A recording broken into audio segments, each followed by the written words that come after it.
السلام علیکم دوستوں، امید ہے آپ سب خیریت سے ہوں گے۔ جیسا کہ آپ جانتے ہیں، ہم صحیح بخاری کی حدیث پڑھ رہے ہیں اور آج ہم پڑھ رہے ہیں حدیث نمبر 283 کہ جنبی کا پسینہ اور مسلمان ناپاک ہونا۔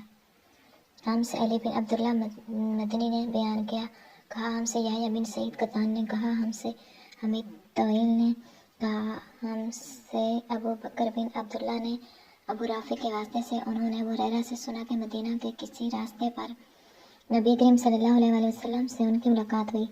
اس وقت ابو ہریرہ جنابت کی حالت میں تھے۔ ابو ہریرہ رضی اللہ تعالیٰ عنہ نے کہا کہ میں پیچھے رہ کر لوٹ گیا اور غسل کر کے واپس آیا تو رسول اللہ صلی اللہ علیہ وآلہ وسلم نے پوچھا تو میں نے جواب دیا کہ میں جنابت کی حالت میں تھا، اس لیے میں نے آپ کے ساتھ بغیر غسل کے بیٹھنا برا جانا۔ آپ صلی اللہ علیہ وآلہ وسلم نے ارشاد فرمایا، سبحان اللہ، مومن ہرگز نجس نہیں ہو سکتا۔ آج کی ہماری یہ ویڈیو یہاں پر ختم ہوتی ہے۔ ویڈیو پسند آئی تو لائک کر دیں، چینل پر نئے آئے ہیں تو چینل کو سبسکرائب کر دیں تاکہ اسلامی کتابوں کی تمام ویڈیوز آپ تک پہنچتی رہیں۔ ہم اپنی اگلی ویڈیو کے ساتھ پھر آپ کی خدمت میں حاضر ہوں گے۔ اللہ حافظ۔